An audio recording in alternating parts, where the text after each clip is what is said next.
what suggestions of things perhaps not to do or to do for parents when they teach their children about sex and healthy intimacy? Well, we've talked a little bit about our tone. We don't want them to feel like they're out of bounds. We don't want them to feel like they're bringing up something we don't discuss or we don't talk about. We definitely want to be encouraging, even to where they can talk about perhaps an area of struggle, an area of where maybe they don't feel good about a choice that they made or something that happened. And to be, I think it's very possible for us to still teach something as inappropriate, but also quite common, and something that many of us have struggled in the growth process and in the maturation process, and to help them understand that. We don't condone what happened. We don't have to say that that was okay, but you're okay. And I'm so glad that we can talk about this.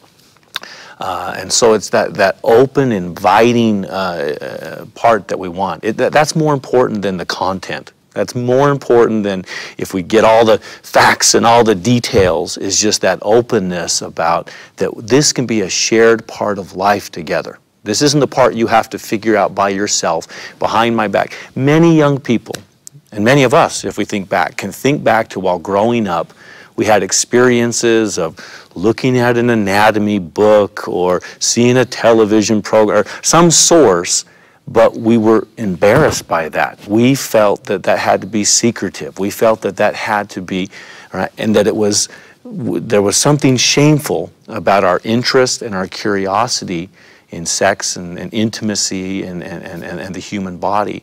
And so it's really about helping young people say, no, that can be a shared part of what we share in life. That's not something you have to just do by yourself. Wonderful.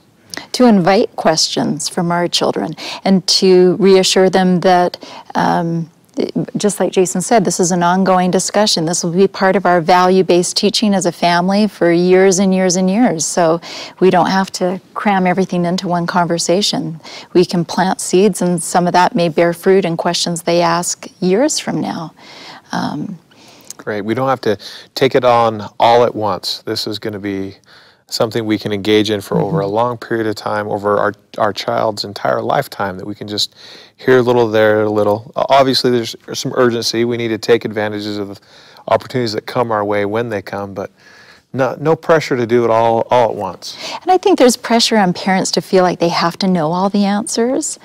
And I would want parents to know that it's okay not to know.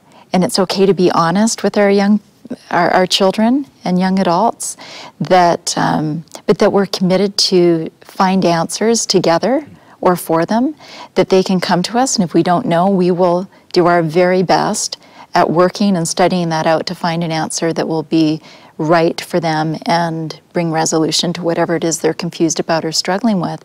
And also to leave that opening that mistakes are a normal part of life. And of course, we want to do everything we can as parents and as someone that loves them to help them avoid mistakes that will be costly spiritually and in other ways, but that we have the atonement of Jesus Christ, and that can be part of our teaching in this area as to what we do when we do make mistakes or fall short. And because a lot of young people are confused as to how all of that works. And so that can be an important part of this teaching too.